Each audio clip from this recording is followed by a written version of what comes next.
Hello students, welcome to the Inspire Academics. I am Siddharth Bhaskar and today I am going to discuss about control and coordinations.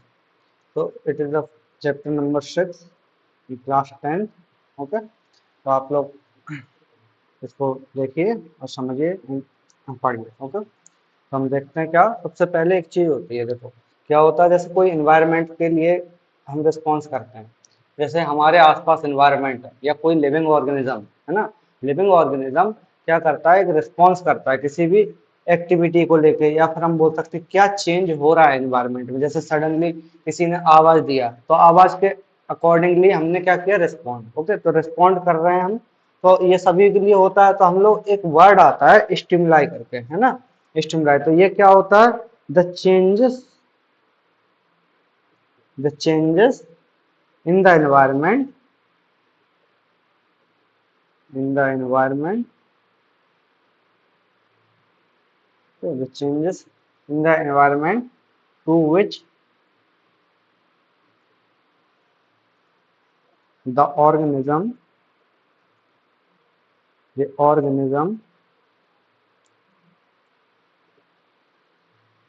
respond and react are called or stimuli. Okay, stimuli.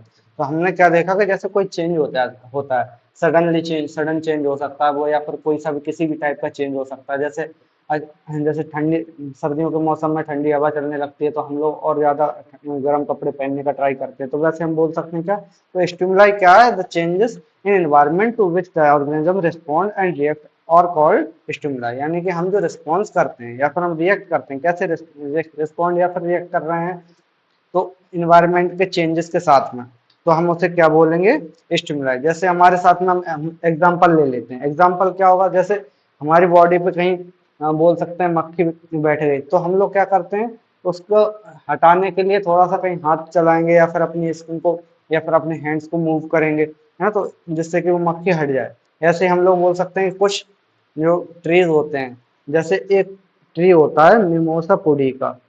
Okay, mimosa pudica.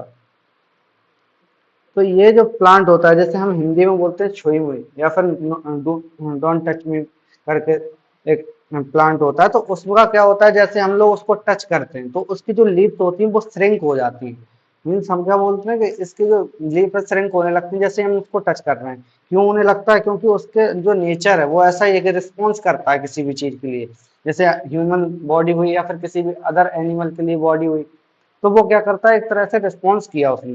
जैसे कुछ change दिखा उसको environment में, या फिर हम उसको touch करने का ट्राई करते हैं या फिर उसको टच करते हैं बोल सकते हैं, तो वो क्या करता है, ये श्रिंक कर लेता है ना.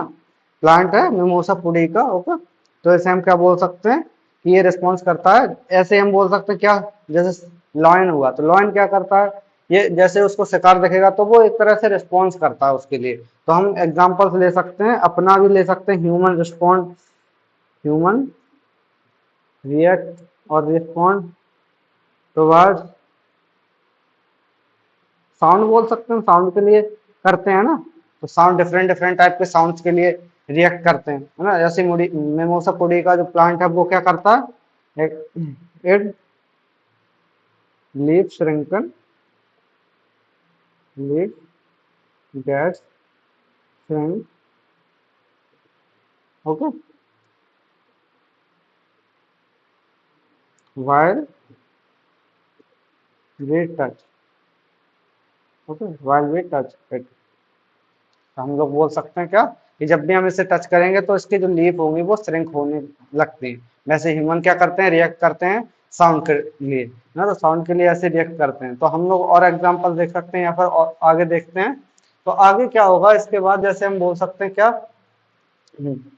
The reaction to stimuli is a characteristic property of the living organism. कैसे, जैसे हम बोल रहे हैं क्या, रिएक्शन एक कैरेक्टरिस्टिक प्रॉपर्टी होती है. लिविंग बींग्स जो होते हैं, जैसे लिविंग बींग्स की कुछ प्रॉपर्टी होती हैं, जैसे इंटरनल ग्रोथ हुआ, या फिर ग्रोथ के अलावा हम बोल सकते हैं क्या, जैसे जो मेटाबॉलिज्म हुआ. तो मेटाबॉलिज्म ओनली किस में चलता है, बात करते हैं कि जो लिविंग नेचर है, लिविंग नेचर में ही ये मेटाबॉलिज्म वर्क करता है। तो हम बोल रहे हैं क्या, reaction to stimuli. Okay, reaction to stimuli is a characteristic, okay, characteristic characteristic property of characteristic property of all living organisms। Okay, organism bio समझ में आ रहा होगा, है ना। आगे चलते हैं। ये क्या हो गया हमारा, एक की पॉइंट हो गया ऐसे। तो reaction to stimuli is a characteristic property of all living organisms. Okay, अब इसके बाद हम देखते हैं क्या होगा। जैसे प्लांट्स और एनिमल्स की बात करते हैं, हम डिफरेंट डिफरेंट टाइप के होते हैं। जैसे हम अपनी बात करें तो हमारे पास एक कंट्रोल सिस्टम होता है, जैसे हम बोलते हैं जो नर्वस सिस्टम है ना। तो नर्वस सिस्टम होता है ब्रेन एंड जो सीएनएस होता है। तो हम इसे, या फिर हम बोलते हैं स्पाइनल कॉर्ड। तो इससे क्या बनता है, हमारा एक नर्वस सिस्टम बनता है। तो उसके थ्रू हम लोग सभी चीजों को कंट्रोल करते हैं और क्या करते हैं, कोऑर्डिनेट करते हैं। ओके, कंट्रोल एंड कोऑर्डिनेट मतलब कि हम बोल सकते हैं क्या, कंट्रोल एंड कोऑर्डिनेशन का मीनिंग क्या हुआ। जैसे हमने हमें कोई सा भी कुछ चीज उठाना है या लिफ्ट करना है, अपनी बुक ले लो, बुक को उठाना है, तो क्या करता है, ब्रेन सिग्नल भेजेगा, नर्वस सिस्टम के थ्रू सिग्नल भेजा तो हैंड उसको रिस्पॉन्ड करेगा। हैंड ने रिस्पॉन्ड किया तो उसके बाद हैंड क्या करता है, ग्रैब करेगा उस चीज को और फिर वो लिफ्ट करेगा। ओके, तो ऐसे वर्क करता है। बट हम अगर बात करें प्लांट्स की, तो प्लांट्स में ऐसा तो नहीं है। मतलब हम क्या कर रहे हैं, plants do not have, okay, do not have, क्या नहीं होता, nervous system. Okay, nervous system. But animals have nervous system. Okay, nervous system means हम किसकी बात कर रहे हैं, जो अच्छे, जो ग्रो एनिमल हो चुके हैं या फिर मल्टी सेलुलर ऑर्गेनिजम्स हैं, उनकी बात कर रहे हैं यहाँ पे। एनिमल्स ऐसा नहीं है कि यूनिसेलुलर जो एनिमल्स हैं उनकी बात कर रहे हैं हम यहाँ पे किसकी बात कर रहे हैं, यहाँ पे एनिमल्स की बात कर रहे हैं जो कि मल्टी सेलुलर हैं, जैसे हम हो गए। एग्जाम्पल हम बोल सकते हैं क्या, ह्यूमन बींग्स। ओके, जिनमें कि वेल डेवलप्ड नर्वस सिस्टम होता है ना। और बहुत सारे ऐसे एनिमल्स होते हैं, जैसे अमीबा हुआ। अमीबा क्या यूनिसेलुलर ऑर्गेनिज्म है, तो उसमें नर्वस सिस्टम नहीं होता, वो एक ही सेल होती है जो कि सारे काम करती है ना, खुद से ही सब कुछ कर लेता है। तो हम बोल सकते हैं क्या, plant do not have nervous system. But ये अब काम कैसे करेगा प्लांट्स का, है ना। ये क्वेश्चन आता है कि जो कंट्रोल एंड कोऑर्डिनेशन है वो किसमें कैसे दिखेगा। बस उसके पहले हम एक चीज देख लेते हैं, the working together of various organs. मैं लिख देता हूँ साथ ही साथ, the working, okay, the working together of the various organs of an organism in a systematic manner so as at so as at sorry so as to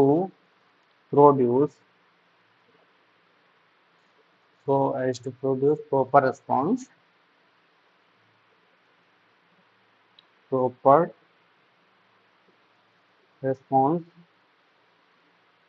to the stimulus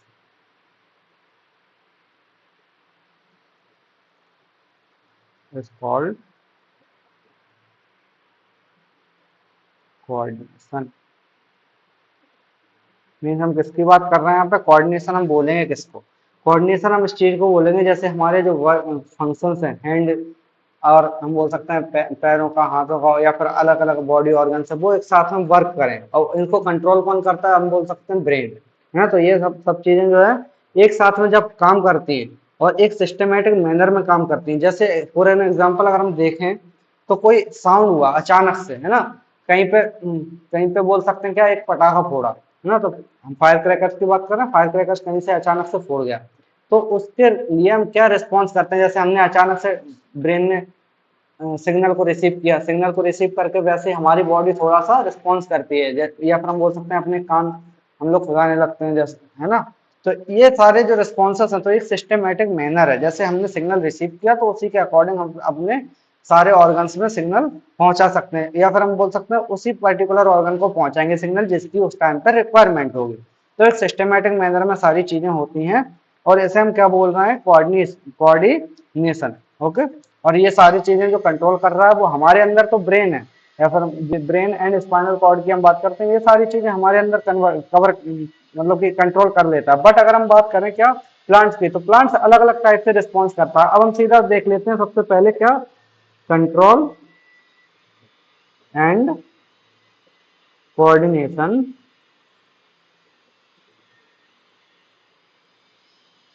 in plant. Okay, control and coordination in plants. अब जैसे control and coordination क्या होगा plants में, अब ऐसा तो नहीं है कि इसमें जो कोऑर्डिनेशन सिस्टम हो, जैसे हमारे ऑर्गन्स मतलब प्लांट्स के अंदर ऑर्गन्स हो, जैसे लाइक आईज हो, ईयर्स, नोज एक्सेट्रा, ये तो नहीं होते हैं, बट ये स्टिल क्या करते हैं, सेंस तो कर सकते हैं चीजों को, मतलब कि ये हम बोल सकते हैं they do not possess, they do not have nervous system. Okay, nervous system. Okay, but ये क्या करते हैं, but they can sense things. अब ऐसा कैसे होता है, जैसे हमने एग्जांपल लेते हैं, कोई हम फूल तोड़ते हैं, तो फूल तोड़ने के बाद कुछ थोड़ा सा बोल सकते हैं क्या, एक लिक्विड टाइप का वहां से उसी पर्टिकुलर प्लेस से निकलता है ना, लिक्विड टाइप का मटेरियल निकलता है, तो उसे हम क्या बोल रहे हैं कि वो सेंस कर रहा है चीजों को, वहां से फ्लो हो रहा था ऑलरेडी, फूड का एंड न्यूट्रिशंस का फ्लो हो रहा था, तो वो वहां पे अचानक से रोक दिया, हमने फूल तोड़ा, या फिर हम बोल सकते हैं या कहीं से भी कुछ लीफ को तोड़ा, बीच में से ब्रेक किया, है ना। तो उसमें से क्या होता है, वो सारी चीजों को सेंस करते हैं, तो उसी के अकॉर्डिंग ये हम बोल सकते हैं क्या कि वो प्लांट्स जो है उसके पास नर्वस सिस्टम तो नहीं होता है, बट ये सेंस कर सकता है और उसी के अकॉर्डिंगली ये रिएक्ट करता है या रिस्पॉन्स करता है। जैसे हमने अभी अभी एग्जांपल देखा था मिमोसा पुडिका का, तो उसमें क्या हो रहा था, बेसिकली हमने क्या किया था कि जो प्लांट्स हैं, जो उसकी लीव्स हैं, वो श्रिंक हो रही थी, है ना, जैसे हम उनको टच कर रहे थे, तो इसलिए touch me and touch me not बोलते हैं उसको प्लांट को, या फिर हम हिंदी में बोलते हैं छुई मुई का पौधा, है ना। तो इसीलिए ये क्या बोल सकते हैं हम कि दे कैन सेंस थिंग्स। और इसमें क्या होता है, जैसे हम लोग बोलते हैं कि ये रिस्पॉन्स करते हैं, कुछ चीजें होती हैं, जैसे हम बोल सकते हैं लाइट, है ना, लाइट होती है ना, ग्रेविटी होती है, नाम सुने होंगे इन सबके, लाइट क्या होता है, ग्रेविटी क्या होता है, या फिर हम देखते हैं क्या केमिकल्स हो गए ना, केमिकल्स, और हम बोल सकते हैं क्या वाटर, वाटर एंड टच। जैसे अच्छा इंसेक्टिवोरस का नाम सुना होगा शायद, इंसेक्टिवोरस कैसे काम करते हैं, जैसे उनकी लीफ पर कोई इंसेक्ट आया, तो इंसेक्ट आने के बाद वो अपनी लीफ को श्रिंक कर लेता है, या फिर वो बिल्कुल बंद कर लेता है, तो वैसे हम क्या बोल सकते हैं कि जो प्लांट्स होते हैं वो टच सेंसेशन को फील करते हैं। हम वहां पर अगर अपनी फिंगर को रख के देखें, है ना, फिंगर को अगर रख के देखें, तो वो फिंगर को एक तरह से उसमें से न्यूट्रिशन एब्जॉर्ब करने के लिए वो श्रिंक कर लेगा उसको, या फिर वो पकड़ लेगा, है ना। तो ऐसे हम बोल सकते हैं क्या कि ये light, gravity, chemical, water and touches etcetera के लिए हम बोल सकते हैं क्या सेंस करता है ना। अब ऐसे हम क्या बोल रहे हैं, एक लाइन इंपॉर्टेंट, द प्लांट्स, मैं लिख देता हूँ, एक लाइन जो इंपॉर्टेंट है, plant coordination, coordinate, the plant coordinate their behaviour against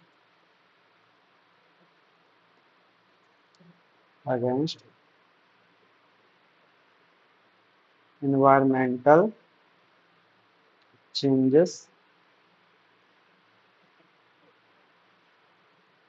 by using hormones। अच्छा, सबने नाम सुने हैं हॉर्मोन्स के, तो हॉर्मोन्स जैसे हम लोग जानते हैं कि बॉडी के अंदर जो प्रोड्यूस होते हैं, या फिर हम बोलते हैं एक पर्टिकुलर नेचर को बताते हैं, वैसे बहुत सारे टाइप के हॉर्मोन्स होते हैं प्लांट्स के अंदर, जो कि हेल्प करते हैं किसमें, सेंसेस को, या फिर हम बोल सकते हैं किसी भी चीज के लिए रिस्पॉन्स करने के लिए, ना। तो प्लांट हार्मोन्स को इन्हें हम क्या बोलते हैं, phyto hormones. Okay, plant hormones को क्या बोल रहे हैं, फाइटो हार्मोन्स। इसके अलावा प्लांट्स हम लिख लेते हैं ना कि कौन कौन से प्लांट्स होते हैं, या फिर हम बोलते हैं कि कौन कौन से प्लांट हार्मोन्स होते हैं। ओके, प्लांट हार्मोन्स, तो जो मेजर होते हैं उसे हम क्या पहले बोल रहे हैं, और फाइटो हार्मोन्स, फाइटो हार्मोन। तो हम इसमें हम देख लेते हैं क्या मेजर जो है, मेजर हार्मोन्स है ना, जो सबसे ज्यादा इंपॉर्टेंट रोल प्ले करते हैं प्लांट बॉडी में। तो मेजर हार्मोन्स कौन कौन से होंगे, first one is oxygen. Okay, इसके बारे में हम डिटेल में आगे हम पढ़ेंगे। Second one is gibberellin. Okay, gibberellin. Third one is साइटोकाइनेस,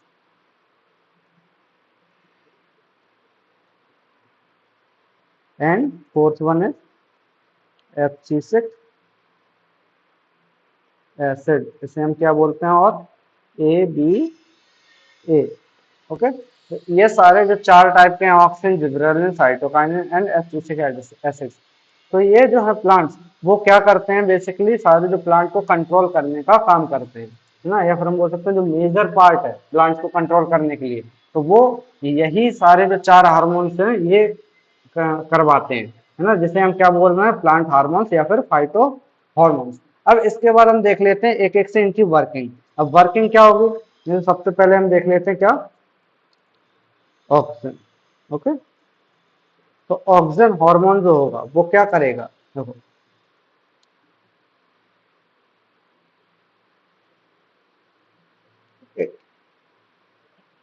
it promote cell enlargement and cell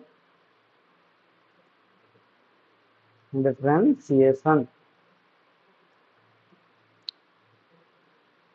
okay, तो हम इससे हम क्या बोल सकते हैं, और दूसरा क्या होगा, it promote root growth.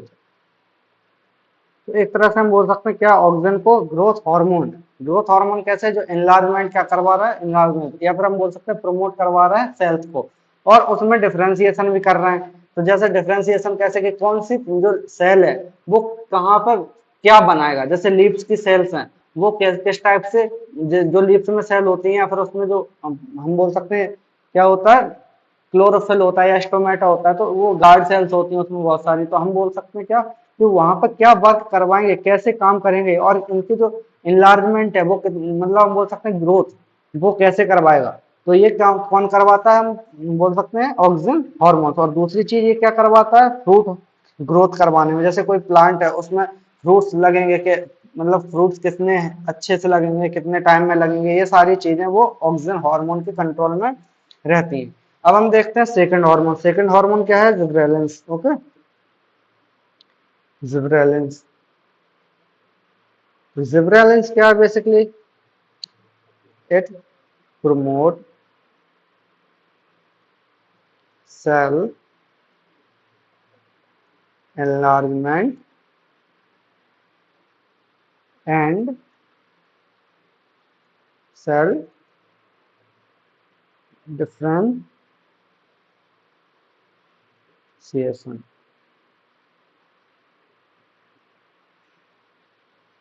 in the presence of oxygen।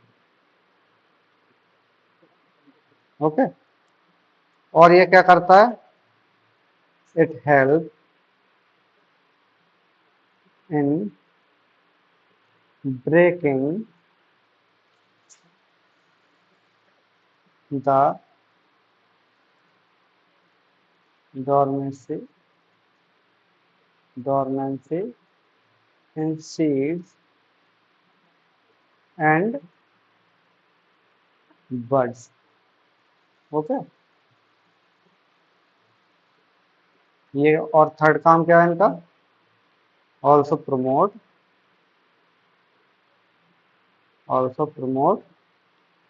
Growth of fruit. Okay, तो हम देख सकते हैं पहला काम क्या है इसका, जैसे सेल एनलार्जमेंट जो कि ऑक्सीजन भी करवा रहा था, तो ऑक्सीजन की प्रेजेंस में ये सेल एनलार्जमेंट करवाएगा। बट इसका मेजर जो वर्क है वो क्या है, it helps in breaking of the dormancy. Okay, dormancy को ये ब्रेक करता है, या फिर हम बोल सकते हैं सीड्स एंड बड्स में।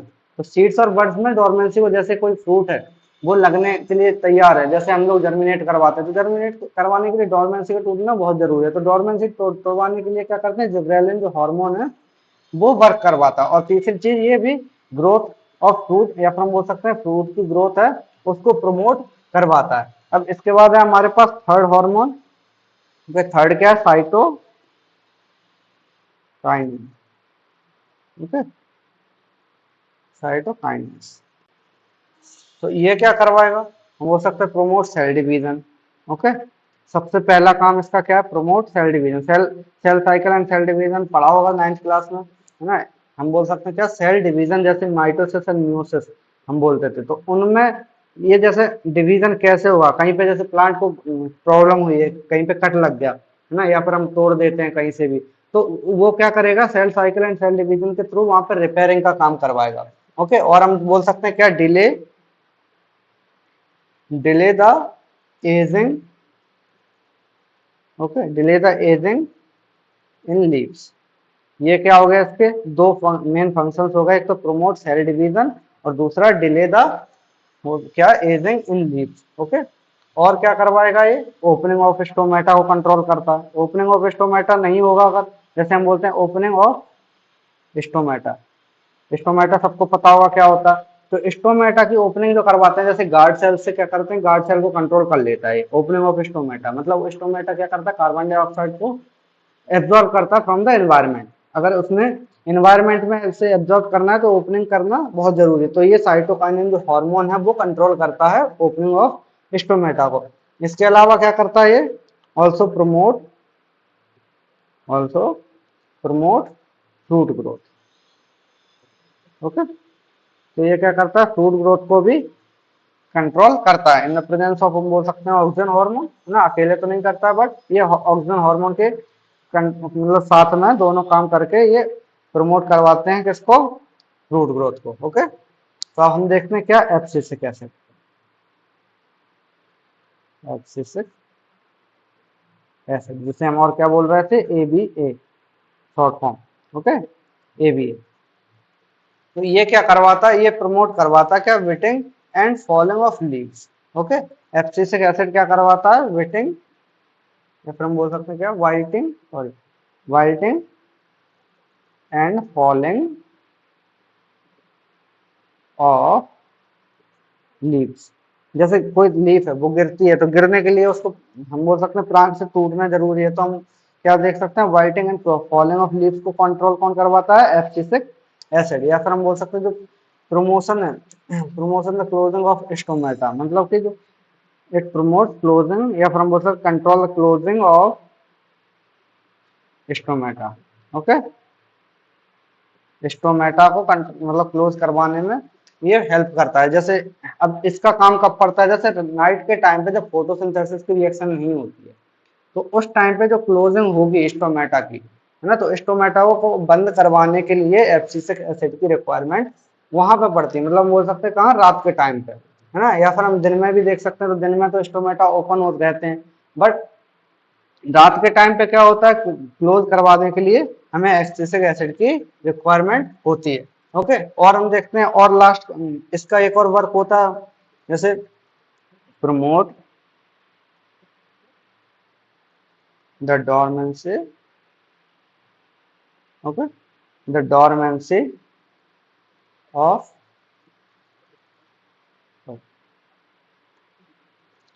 The dormancy in seeds and buds. Okay, तो ये क्या क्या हो गया इनके काम, wilting and falling of leaves and closing of stomata, and third one is promote the dormancy in seeds and buds. Okay, तो ये चार चार टाइप के हॉर्मोन्स है प्लांट हार्मोन्स। पहला नाम क्या था, पहला पहला था हमारा ऑक्सीजन हार्मोन, सेकंड था gibberellins, and third one cytokinins, and fourth one is abscisic acid. Okay, I hope समझ में आया होगा। इसके बाद हम नेक्स्ट क्लास में करेंगे। So like the video and subscribe करना चैनल को। Thank you for watching.